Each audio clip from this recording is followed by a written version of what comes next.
Just over 50 years ago, in the hills 30 miles south of Peking, workmen in a quarry made a remarkable discovery. It was amongst some fossilized remains which the local Chinese called dragon bones, the bones of prehistoric animals. But this find was the skull of a man who lived 500,000 years ago. Peking man. The quarry had been dug into what was left of an ancient cave where a large group of Stone Age men once lived. A great boat-shaped hole in the ground, 150 yards long and a good 50 feet deep, but these days a cave without its roof. Chukudien is one of the world's most famous archaeological sites, and one that's still being excavated by the Institute of Vertebrate Paleontology and Paleoanthropology of the Chinese Academy of Sciences. The Institute's director, Professor Wu, led me down a narrow, steep gorge into the cave, up to a spot marked by a notice in Chinese proclaiming that we were looking at the precise place where Peking man was discovered. Jessica Rawson, deputy keeper of the Department of Oriental Antiquities at the British Museum, was with me, and through an interpreter, Professor Wu talked about the discovery. 到现在为止，就是第一次了，在1929年，就在这个地方了，发现北京猿人的第一个完整的头盖骨。In 1929, a complete skull of Peking man was found right on the spot here. And any other bones associated with that skeleton? From 1929 up to 1937, when the war began, we found 5 skull caps of Peking man. More than 140 teeth, isolated teeth. 140 teeth? Yes, and lots of stone implements. Stone tools that ancient man might have been using? Yes, lots of hundreds of thousands of stone implements. And there were many animal bones as well, weren't there? And more than 100 species of animal bones. And many evidence of the use of fire. What did this sort of evidence add up to, Jessica Rawson? Well, the bulk of material found is so considerable that it obviously seems that a population, a whole group of people lived here over a period of time using tools. I mean, they were, in fact, men who were capable of deliberately chopping with stone implements of some sort and of hunting animals. They may have chased and pursued them till the animals dropped down, and then they dragged the animals into this cave and ate them. Of course, the traces of fire are very substantial. There are large areas up on the surface seen in the stratification of dark grey ash, yes, showing that... That's up there on the wall, and there's a great hole in the ground where we're standing. Where you can see a notice board pointing out that there's a deposit of black ash below it. It does show that people lived here and used fire over a long period of time. It's not a chance natural hazard, a lightning strike. In 1937, the whole progress of this excavation was interrupted by the war, and something most unfortunate, I believe, happened to the archaeological remains and the remains of Peking man that were discovered. What in fact happened? At that time, the relics of Peking man were kept in Peking. They were kept in the Peking Union Medical College, and people tried to keep them intact by sending them to the United States. They were frightened they might be damaged? Yes, but afterwards nobody knew what became of them. Do we know any more details, Jessica Rawson, of what happened to those artifacts and the remains of Peking man? It's one of the great archaeological disasters of the world and a great mystery. For a long time they were thought to have been shipped out of the country in a boat which somehow either disappeared or sunk. This was an American warship? So I believe, but there have been many other theories. It's even thought they might still be in China, or they might have got to some other country. They go on searching everywhere for them, but up to now nothing has turned up.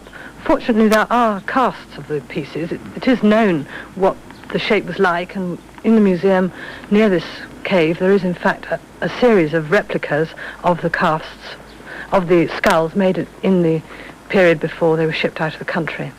How much effort is still being made to find the original relics of Peking man? In the United States there has been some rumor that the skull is still there, and there has even been rewards put out for finding the skull, but up to now we haven't found anything. But fortunately the story doesn't end there with the disappearance of these artifacts from the original excavation, because excavations went on after the Second World War when peace was established. What extra evidence came up as a result of the ongoing excavations? 那从19年以来呢，我们又发现了5个牙齿，几大指骨，还有头盖骨的前面和后面部分。After 1949, you discovered 5 teeth fragments, or rather portions of the skull from the front part and the back part, also bones from the limbs and the lower jawbone. What about the excavations that are still going on? Well, they started 2 years ago to re-examine the different strata in this large cave. Of course, you can see the strata quite clearly standing here below a really comparatively straight section which the archaeologists have cut through the deposits. They're numbered, and we're standing down here about 40 feet below the ground surface above us on level 9. They've taken it down below layer 13, which was the layer believed to have the earliest evidence of habitation. They've gone down 3 more layers or so. It's about 20 more feet from where we're standing. And what do you hope to learn from this excavation? 就我们希望一方发现更多的材料，同时呢，就是我们现在做的是一层一层做的。We hope to find more material. Now we are going down layer by layer. 所以这样子呢，可以看到这个人化石给石器、给动物化石、给其他的这个互相的关系。And so on each layer we can find the relation between the men who live there, their tools, their implements, and the animals that were on fossils that were on each layer. 是这样子来找出当时这个北京人啊在怎么生活的。So we can find out how Peking man lived and how he managed to live in this environment. A rich site like this, being excavated again with scientific techniques that were not available to the first excavators, is expected to produce important results as the whole hillside, which includes the cave, is explored. There's a great deal of archaeological energy going into China's prehistory at the moment, although sites going back 7,000 years seem like only yesterday compared with Peking man. Hemadu is one such site not far from Shanghai, which is providing new and fascinating evidence about the origins of Chinese culture, a Neolithic settlement of surprising sophistication. The excavator of Hemadu, Mr. Mu, told me about its discovery in 1973, when workers were preparing foundations for a pumping station. 是当地修一座机电站的时候偶然发现的。 You see, the workers who were working on this pumping station for flood relief discovered the site in the morning, and immediately they stopped work and informed us about it. And that very afternoon we rushed to the scene. When the archaeologists got there, what did they find? We found some potsherds and also some stone implements. 这种陶片在浙江的新石器的考古上过去还没有发现过，所以引起了我们很大的兴趣。 You see, we were very interested in finding potsherds with patterns that were never before discovered in Zhejiang province. And what about remains of buildings? You see, we found wooden structures there that were that had a very special characteristic. First, stilts were rammed into the earth. Stilts? Yeah, wooden stilts. And then a platform was built on that as a foundation for the house. In Chinese architecture, we call this kind of building ganlan. Many of the timbers of these houses, well preserved because of the swampy ground, show a very advanced form of carpentry. Jessica Rawson and I saw some of the timbers, which are displayed in the museum at Hangzhou. The timber's quite remarkable, both for the neat surfaces and these holes cut into it. They had a cunning system of mortise and tenon joints. That square hole would have fitted quite neatly over this square peg on another timber alongside it. And the whole house was built using these joints? Yes, those will have held planks together, and then they're tongue and grooved. Look, here's a groove. And a tongue, so to speak, on another plank would have fitted into it. So that might have been part of a wall that we're looking at there? Yes, certainly. Mm-hmm. And this much larger timber was probably part of the planking? Or part of the framework for the main structure.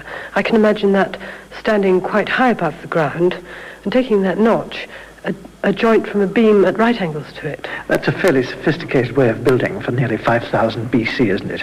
It's extremely complicated. I don't think anybody ever expected to find such marvellously detailed timber work.